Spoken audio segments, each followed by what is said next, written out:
అంతరంగ తరంగాలు, ఆనంద లహరులు. భగవంతునికి భక్తునికి ఉన్న దివ్యానుబంధాన్ని అభివర్ణించే అనుభవాల సుమమాల.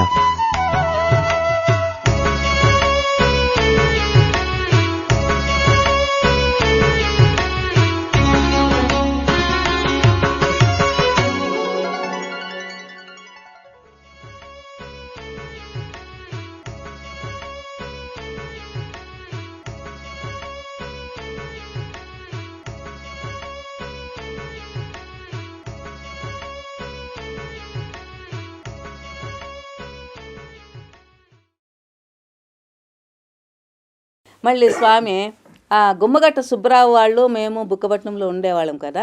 ఆయన కొడుకు బిడ్డకు అంతా ట్రాన్స్ఫర్ అయ్యింది బళ్ళారికి.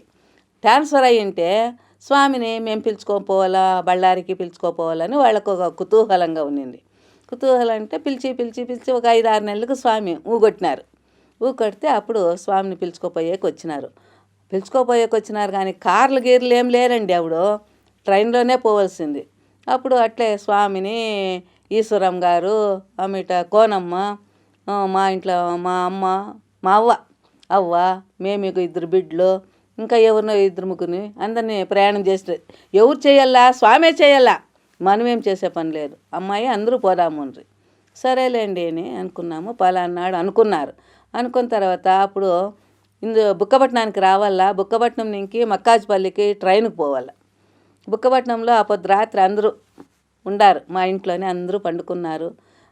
బెంగళూరు నుంచి సుందరమ్మ వాళ్ళంతా వచ్చిండారు. వాళ్ళు బెంగళూరుకి పోవాలా, మేము బళ్ళారికి పోవాలా. అందరూ పండుకున్నారు. అంతా అయిన తర్వాత వీళ్ళు అందరికీ 2 బండ్లు 3 బండ్లు కట్టించి, సరే అందరికీ ఒట్టి ఉపవాసంతో ఎట్లా పోయేది అనేసి బాగా దండిగా పూరీలు చట్నీలు అవన్నీ చేసినారు.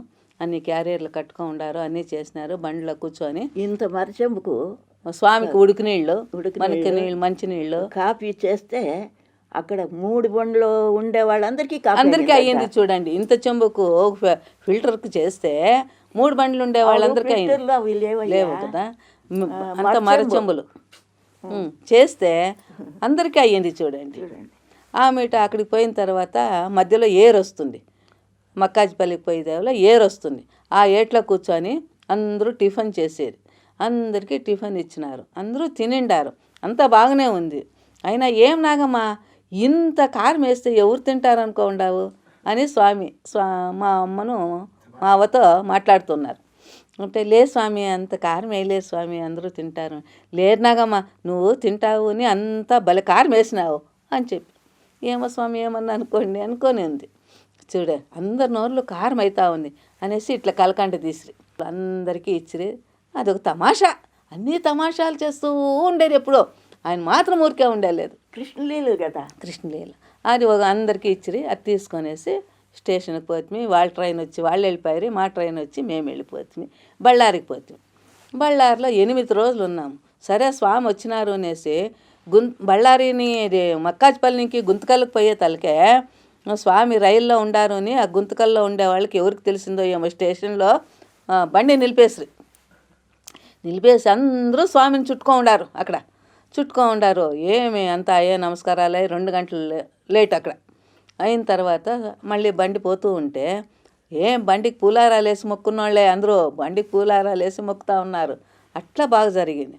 సరే బళ్ళారికి పోయితే అక్కడ స్వామి వచ్చినారంటని ఇంకా భక్తాదులు చెప్పాలనా వస్తూ ఉండారు, పోతూ ఉన్నారు. 8 రోజులు ఉన్నారు వాళ్ళ ఇంట్లో స్వామి. మేమంతా అక్కడే ఉన్నాం. ఇంకా స్వామి వెళ్ళి రావాలంటే బెంగళూరుకి తిరుమలరావు కాసుకోండాడు, అక్కడ పిలుచుకోపోవాలని. సరే స్వామి అప్పుడు ఫోటోలు కెమెరాలు లేవు.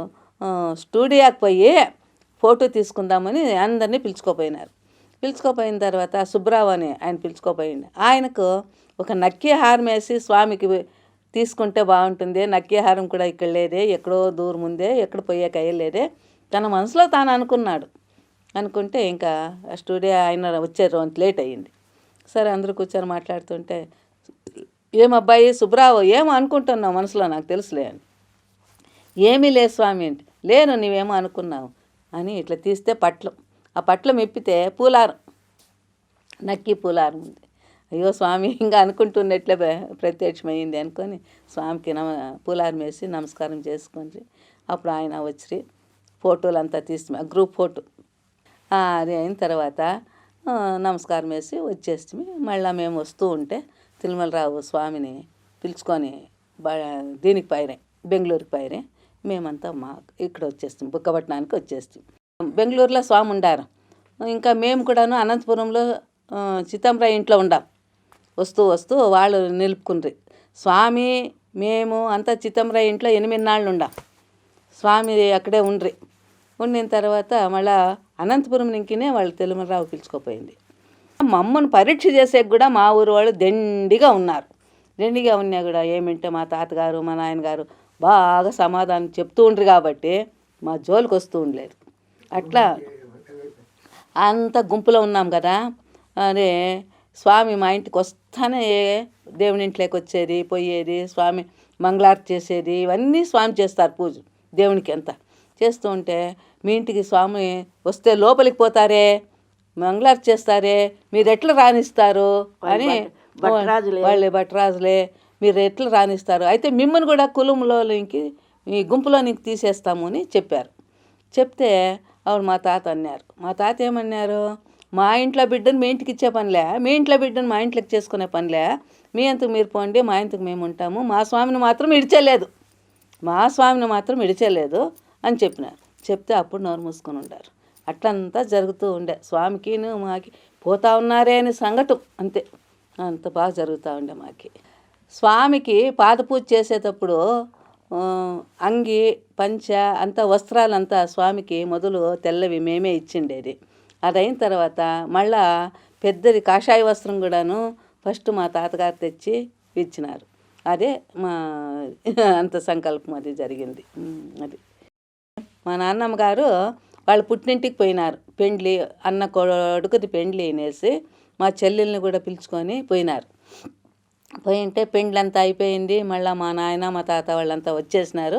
మా అవ్వని ఇంకా 2 నాళ్ళు ఉంచుకున్నారు. వాళ్ళు ఉంచుకొని పెండ్లి అంతా అయిన తర్వాత ఆ పెండ్లికంతా కొంచెం పెద్ద ఈమె ఎక్కువ, ఆ గుంపుకంతా పెద్దది.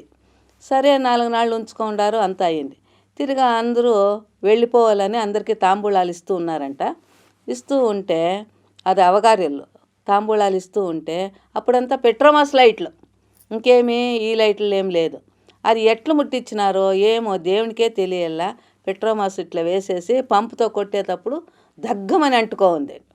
అంటుకొని పైన వేసిండే చీర అంటుకో ఉంది. మా అవ్వ అంత దూరంలో ఉంటే ఆ మంటంతా పోయి మా అవ్వకు ఆ బిడ్డకు పడింది. పడిపోయింది. వాళ్ళంతా మగమంతా కాలుతా ఉంది, చెయ్యి అంతా కాలుతా ఉంది. ఆడ కూర్చోండే వాళ్ళంతా ఇంకొక పక్క పోయినారు. వాళ్ళకేం పడిందిలే, అంతా మా అవ్వ పక్కే పడింది. అదంతా కాలింది. కాలింటే వండే ఇంట్లో నీళ్ళు ఉంటుంది కదా కిచెన్ రూమ్లోని, కిచెన్ రూమ్ వరకు పోయింది. పోయింటే అక్కడ పోయే తలక ఆమెకు ఎట్లెట్లా అయిపోయింది. ఎట్లెట్లా అయిపోయే తలకే స్వామి నేను నీకు కొలుస్తున్నానే, నాకు ఇంత పని చేసినారే, మీకెక్కడ అపకీర్తి వస్తుందో అని మనసులో అనుకోంది. మనసులో అనుకుంటానే అమ్మాయి నీకేనా, ఏం పర్వాలేదులే అని వచ్చి చీరంతా కాలుతూ ఉండేనంతా నలిపేసి ఈ చేతులంతా తుడిచేసి ఏం పర్వాలేదులే పోతుంది, చిన్నగా ఒక ఇంత బిడ్డ మాదిరి వచ్చేసి నలిపేసినారంట. నలిపేసి తలక ఆమెకు తెలివి వచ్చింది. తెలివి వచ్చేసి స్వామి వెళ్ళిపోయినారు. కొంచెం అంతా మంట తగ్గింది. తగ్గే తలకి మళ్ళీ వాళ్ళందరూ ఇంట్లోకి వచ్చినారు. అది పండేసినారు పాపము, అదంతా వేసేసినారు నీకు కాలిందా అని. ఇంకా పెండ్లి చుట్టాలంతా కారుబోరు అని అరిచినారు, ఏడుస్తున్నారు, అంతా చేసినారు. అయితే ఆమె చూడండి మీరంతా నిశ్శబ్దంగా ఉంటే నేను ఒక మాట చెప్తాను అని చెప్పింది. నిశ్శబ్దంగా ఉన్నారు. నిశ్శబ్దం అయిన తర్వాత నాకు స్వామికి సాక్షాత్గా కనిపించినారు. నాకేం అయ్యలేదు, మీరేమి ఏడియద్దండి, మీరంతా పోయి భోంచేయండి, నాకైతే ఈ చీరలు సొమ్ములు ఇవన్నీ తీసేయండి, నా చేత కాదు అని చెప్పేసి సొమ్ములు గిమ్ములు అన్నీ తీసేసి మెత్తగా ఉండే చీర కట్టేసి పండుకోబెట్టినారు. ఇంకా వాళ్ళు ఏమో తినేవాళ్ళు తిన్నారు, లేనివాళ్ళు లేదు. సరే పండుకోను. తెల్లవారు లేచి మళ్ళీ వాళ్ళు పుట్టింటికి వచ్చేసినారు. పుట్టింటికి వచ్చిన తర్వాత మాకు బుక్కపట్నానికి ఇట్లా కాలింది ఇదంతా అయ్యింది అని కబురు పంపించినారు. కబురు పంపిస్తే ఆమె కాలేదేమింది, లైట్ ముట్టించేది ఏముంది, ఎక్కడ కథ, ఏదో వంట చేస్తూ ఉంటుంది, పోసుకో ఉంటుంది నూనె గీనె అని వీళ్ళంతా అనుకున్నారు. అనుకొని మా తాత అప్పుడు బస్సులు గిస్సులు లేవండి ఆ ఊరికి ఈ ఊరికి, బండిల్లోనే పోయేది. ఆ బండిలో కూర్చొని మా తాత పోయినారు, పిలుచుకొస్తాము ఇక్కడికి అని. ఆసుపత్రి ఉంది పోదాము అని. అక్కడ వాళ్ళన్న ఏం చేసినాడు, కదిరి కానీ మెడ్రాస్ కానీ పిలుచుకోపోతామమ్మా, ఇక్కడ వద్దు అని చెప్పినారు. వద్దన్నా నేనంతా అట్లంతా వచ్చేలేదు, పుట్టిండాని ఇక్కడ గిడితే దానం చేయండి, బతికితే పంపించండి ఇంటికి అని చెప్పేసింది ఆమె. సరే మా తాత పోయినారు. తాత పోయి రామ్మా రా పోదాము అంటే నేను వచ్చేలేదు, స్వామికి అపకీర్తి అవుతుంది, నేను వచ్చేలేదు అని చెప్పింది. మా తాతగారు అక్కడికి పోయే తలకే మా అమ్మ ఏం చేసింది, కరణము నరసమ్మ గారును మా అమ్మ స్వామితో పోయి అడుగొస్తాము, కండ్లన్నా ఉన్నాయో లేదో అడుగుదాము అని వీళ్ళు ధావంతంతో స్వామి దగ్గరికి పోయినారు. స్వామి దగ్గరికి పోయే తలక అప్పుడు సాయంత్రం 8కి పోయినారు. 8కి పోయి ఉంటే ఆవిడ మా అమ్మ నరసమ్మ ఇంకా అక్కడ వస్తూ ఉన్నారంట. వస్తూ ఉంటే ఈడుండే వాళ్ళందరికీ అప్పుడే చెప్పినారు, వాళ్ళ అత్తగారికి కాలింది, కండ్లన్నా ఉండాయి లేదో అడిగిపోయాక వస్తూ ఉంది అమ్మాయి అని చెప్పినారు. సరే దగ్గరికి వచ్చినారు. దగ్గరికి వస్తేనే మా అమ్మ స్వామి దగ్గర ఏడ్చేసింది. ఏడ్చేస్తే అయ్యో అమ్మ ఏమి అయ్యలే, నాగమ్మకు కండ్లు బాగున్నాయి, అయితే ఇప్పుడు ఎక్కడైనా పోయినాడు రాదు, మరి ప్రసాదం ఇస్తాను, అవి తీసుకొని నీ భర్తను పంపించు, వస్తుంది, మీ ఊరికొద్దు పుట్టభర్తికే పిలుచుకోరండి అని చెప్పి. సరే ప్రసాదము పూలు విభూతి లడ్డు అంతా తీసిచ్చినారు. అంతా తీసిచ్చిన తర్వాత తీసుకొని మళ్ళీ మా నాయన పంపించినారు. మా నాయన పంపిస్తే అప్పుడు రామ్మ పోదాముంటే నేను వచ్చేలేదప్ప అన్నట్టు. లేదమ్మా స్వామి దగ్గరికి పుట్టభర్తికే, మనూరికి కాదు అంటే వస్తాను అనే తలకే మెత్తగా బండిలు 2-3 బండ్లు కట్టుకొని జనము అంతా తీసుకొని ఆమెను మెత్తగా పడుచుకొని బండ్ల కొండ అట్లంతా రావాలా, మెత్తగా పండేసుకొని నేరుగా పుట్టభర్తిగా పిలుచుకుపోయినారు. పుట్టభర్తి పిలుచుకోపోయే తలకే దినము 8కి పోయేదే కదా స్వామి 5 గంటలకు. ఆ రోజు పోయినారు. ఆ రోజు పోయే తలకే ఇదంతా పాత మందిరంలోనే, ఇంకా వరండా ఉంది. నాగమ్మ వాళ్ళు వచ్చినారు అని అందరికీ తెలుసు బాగా. సరే అక్కడ పండేసినారు, నిండు కప్పేసినారు, మనిషిని చూసే కయ్యలేదు, అట్లా అయిపోయింది ఆయమ్మ. ఆటికి పోయి తలకే స్వామి అమ్మాయి మొన్న వచ్చిందే, అమ్మాయి అత్తగారిని పిలుచుకొచ్చినారు, ఈ పొద్దు ఏమి చాలు ఇంతే చిత్రావతిలో అనేసి బిరిబిరిబిర పరిగెత్తుకుంటా వచ్చినారు. వచ్చి నిండుకు కప్పింటే అట్లా తీసేసి బట్ట చూసినారు. చూస్తేనే మా అవ్వ ఏడ్చేసింది. ఏడుస్తానే అమ్మాయి ఎందుకు ఏడుస్తావు, నీకంతగా పుట్టింటికి పోయి సొమ్ములన్నీ పెట్టుకొచ్చినావు, నీకు కాలిన దానికి నాకు సంతోషం అయింది అని స్వామి చెప్తున్నారంట. స్వామి మీకు సంతోషం కాబట్టి నేను ఇంత దూరం వచ్చిండేది, లేకుంటే నేను రాను అని ఈమె కూడా జవాబు చెప్పింది. సరేలే అని అంతా అట్లా నిండు కప్పేసి ఎవరైనా చూస్తే భయపడతారు, అట్లా ఉంది మనిషి. సరే ఒక రూమ్ ఖాళీ చేసి ఆ రూమ్లో ఉండమని చెప్పి అందరూ ఊరికే స్వామి భజన కూడా ఎక్కువ చేయలేదు ఆ రోజు, చేయకుండా మంగళారతి చేసేసి అందరూ ఎక్కడో వాళ్ళు అక్కడ పోయి భోంచేయిపోండి అని చెప్పినారు. స్వామి భోంచేసి మళ్ళీ ఆ రూమ్ దగ్గరికి వచ్చినారు. రూమ్ దగ్గరికి వచ్చి ఏం నాగమ్మ భోంచేసినావా, స్వామి వాళ్ళ అక్క వదిన అందరూ ఉన్నారు, 3 రోజులు 4 రోజులు అయింది భోజనం ఎక్కడిది, అన్ని పాలు ఇస్తూ ఉన్నాము అంతేను. నాగమ్మ అందరూ ఏడియాలని ఏమేమో చేస్తుంది కదా అంటా ఉన్నారంట. అప్పుడు రాధాకృష్ణయ్య భార్య రాధమ్మ వాళ్ళంతా ఉంటే, రాధమ్మ వాళ్ళంతా ఒక 15 మంది అక్కడికి వస్తారు, వంట అంతా రెయ్యి బగులు చేసుకుని ఆ ఉడుకుడికి అన్నము చారు ఎత్తుకొని రా రసము అని చెప్పినారు. అప్పుడు అంత అన్నము రసము తీసుకొని వస్తే అప్పుడంతా బాగా స్వామి పిసికి అది తీసేసి మళ్ళీ ఆ రసము స్వామి బాగా లేపించి కూర్చోబెట్టుకొని దగ్గర స్వామి తాపించినారు. స్వామి తాపించి ఇట్లని విభూతి తీసి అంతా పూయండి అని చెప్పి అంతా ఇచ్చేసి కాళ్ళు చేతులకు మగము గొంతు గింతు అంతా కాలిపోయి ఇదంతా కాలిందండి.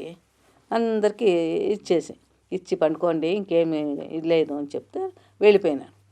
2 మనుషులు పెట్టి బరువు అయిపోయింది. అట్లా మనిషి 2 లేపించి కూర్చోబెట్టే మనిషి 3-4 గంటలకి ఒళ్ళంతా చులకాగా అయిపోయింది. తెల్లవారుజాములో తానే లేచి కూర్చొని ఎంత చూసుకుంటా ఉందంట, ఏంటిలు ఉన్నాయో ఏమేమి కాలిందో అని అప్పుడు చూసుకుంటా ఉందంట. మళ్ళీ అంతా లేచి ఏమి అమ్మ తల్లి మీ స్వామి మహత్యము మీకే ఎరక అని చెప్పి అంతా మాట్లాడుకుంటూ ఉంటే అప్పుడు స్వామి 5 గంటలకు లేచి వచ్చి ఏం బాతాకాని ఆవిడే కొడతా ఉన్నారే అని చెప్పారంట. ఆవిడ లే స్వామి ఇట్లా అంటే ఇంకేం చేసేలేదులే పర్వాలేదులే అని చెప్పిచ్చి దిన్నము విభూతి తీసి ఇచ్చేది. అట్లా కాలిండే మనిషికి 8 రోజులకంతా మేలైపోయింది. 8 రోజులకు మేలైపోయి స్వామి పూలు పండ్లు ప్రసాదము అంతా బాగా వడిలో పెట్టి బండిలో కూర్చొని పోతూ ఉంటే పోయిరా అమ్మాయి నీ పాట చెప్పి అత్తగారింటికి పంపించినట్టు పంపించినారు మా అవ్వను. పంపించి అన్నీ చేసి అప్పుడు అంత బాగా అయిపోయింది. ఇంకా అక్కడక్కడ రొంత బాగా కాలిండేది, తెల్లగా ఉంటే స్వామి ఇట్లుంది అంటే అప్పుడప్పుడు వచ్చిపోతూ ఉంటావు కదా, మేలైపోతుంది అని స్వామి ఎప్పుడు నిఘా పెట్టి చూస్తురో అప్పుడు ఒక పొర తగ్గిపోతూ ఉండే. ఆ బిడ్డకి ఆ బుక్కపట్నంలోనే ఉంటే మేలు కాలేదు. మళ్ళీ ఆ బిడ్డను కూడా ఇక్కడే పిలుచుకొని వచ్చి స్వామి బిడ్డకు కాలిండారు కూడాను. మీ డాక్టర్ మంచిదా మా డాక్టర్ మంచిదా అని స్వామి అడుగుతారు. మా అమ్మాయి మూడో అమ్మాయి ఒక 4 సంవత్సరాలు ఉంటుంది. 4 సంవత్సరాలు ఉంటే పుట్టబర్తికి వచ్చినాం అందరూ. పుట్టబర్తికి వస్తే సాయంత్రం స్వామి భజన కూర్చుంటే పూలారాలన్నీ బయట తులసి మాలలు అన్నీ అమ్ముతారు. అమ్మితే అప్పుడు అన్నీ మనమంతా భక్తాదులు తీసుకుపోయి స్వామికి వేసి నమస్కారం చేసి వచ్చి భజన కూర్చొనేది. అప్పుడు ముందు రూల్స్ అట్లా ఉండింది. అందరూ తీసుకొచ్చినాము, వేసినాము. అయితే ఆ పాపకు తీసుకోవట్లేదు. అందరూ వేసిన తర్వాత ఆ పాప నేను స్వామికి వేయాలా, నేను నమస్కారం వేయాలా అని కూర్చోంది. లేదమ్మా నమస్కారం వేయి అంటే వినదు. నాకు పూలారమే కావాలని కూర్చోంది. బయటకు వస్తే ఒక గంప కూడా లేదు, ఒక పూల మాల కూడా లేదు. స్వామి పరీక్షనో ఏం కథ తెలియదు. అయ్యో లేదమ్మా పోనీ రేపు తీసిస్తామే అంటే వినదు. అప్పుడు పోతే పోన్లేమ్మా అని మా అమ్మకు మెడలో ఉండే 3 పొరలు చైన్ తీసి ఇచ్చింది, బంగారుది. ఇస్తే ఆ సరం తీసుకొని పోయి స్వామికి వేసి నమస్కారం చేసి వచ్చి కూర్చోంది. అది స్వామి ఒక 10 నిమిషాలు 1/4 గంట భజన అయ్యేంత వరకు ఉంచుకొని స్వామి మళ్ళా మంగళారతి అదంతా చేసినారు. సరే ఆ సరం తీసుకొచ్చి కొమ్మాయి అని ఇచ్చిన తర్వాత ఆ సరం అది వేసుకొని వచ్చినారు. మళ్ళీ తెల్లవారికి మేము మా ఇంటికి పోయిన తర్వాత రెండో రోజుకే అమ్మాయికి పిడుసు వచ్చింది. పిడుసు వచ్చే తలకే ఏమి స్వామి వచ్చినారు మా ఇంటికి. ఆ టైం సరిగా వచ్చినారు. వస్తే పిడుసు వచ్చింది. అది ఏమి రాత్రి 6 గంటలు 7 గంటలు అయిపోయింది, 8 గంటలు అట్లా వచ్చింది. వస్తే అందరూ వచ్చినారు. వస్తే ఏం చేయాలో ఏమో అర్థం కాలే. విభూతి తీసి పెట్టినారు. ఒక అతను వచ్చి ఇట్లా తుమ్మపూలు తెచ్చి రసం పిండి ఈ ముక్కులకు అంతా పూస్తే పోతుంది అని చెప్పి. అంత పొద్దులో తుమ్మపూలు ఎక్కడ తేవాలా? సన్న తుమ్మపూలు చూసినారు కదా, ఆ తుమ్మపూలు స్వామి అబ్బాయి తుమ్మపూల అని ఇట్లానే చేత్తో సృష్టించేసి ఇచ్చి తానే స్వామి ఇట్లంతా నలిపి ముక్కులకు అంతా పూసిరి. ఒక 2 నిమిషాలకంతా వచ్చేసి అమ్మాయికి వచ్చిన తర్వాత ఇంకా అమ్మాయి నేను పోతాను, భజన జరుగుతూనే ఉంది అక్కడ, పోతాను అని పారి. ఇట్లా అన్నీ మా ఇంట్లో చిన్న పని పెద్ద పని అన్నీ స్వామి అక్కడ చేర్చినారు. దసరా వచ్చింది. దసరా వస్తే అందరూ మేము ఎప్పుడు 10 రోజులు ఇక్కడ ఉండేదే స్వామికి దసరాలో. అంటే అంతా ఇక్కడ వరుసగా సన్నగా రూములు ఉండే. ఆ రూములు ఒకరికి ఇస్తూ ఉండ్రి. రూముల్లో ఉంటుంది. అప్పుడు ఒక విజయమ్మ వాళ్ళు, మేము, చితంబర ఇంటి వాళ్ళు, మళ్ళీ కొత్తకోట కస్తూరి వాళ్ళు అందరూ ఆ రూముల్లో ఒక్కొక్క వరుసలో ఉంటుంది. అయితే ఒకరోజు స్వామికి పాదపూజ చేయాలని అందరి మనసులో పడింది. స్వామిని పోయి అందరూ అడిగితే అందరూ 9 గంటలకు రమ్మని చెప్పినారు. అయితే వీళ్ళకు తెలియకుండా వాళ్ళు చెప్పినారు, వాళ్ళకి తెలియకుండా వీళ్ళు చెప్పినారు. అయితే టైం ఏమో అందరూ ఒకటేగా చెప్పినారు. అందరూ చెప్తే సరే అందరి ఇంట్లోకి వస్తానని చెప్పినారు. వచ్చిన తర్వాత ఏదో మనము కుర్జీ అన్నీ వేసి ఏదో చేసేటని చేసుకున్నాం. సరే 9 గంటలకు అందరి ఇళ్లలోనూ స్వామి ఉన్నారు. అందరూ పాదపూజ చేసిన తర్వాత వెళ్ళిపోయిన తర్వాత వీళ్ళందరూ బయటకు వచ్చి స్వామి 9 గంటలకు మా రూమ్కి వచ్చిండ్రి, స్వామి మా ఇంటికి 9 గంటలకు రూమ్కి వచ్చిండ్రి అని అందరూ చెప్పుకుంటూ ఉంటే అన్ని రూములకు 9 గంటలకు ఎట్లొచ్చినారు అని మన మనసులో పడిపోయింది. మన మనసులో పడి కృష్ణుడు కదా, గోకులం అంతా కృష్ణుడు ఉన్నట్టు ఆయన చేసినాడు మహానుభావుడు, ఇంతకన్నా మనం ఇంకేం చూడాలమ్మా అని అందరూ అనుకొని చాలా సంతోషం పడిన. ఇంతకన్నా దసరా ఇంకేముంది? ఏమేమీ లేదు.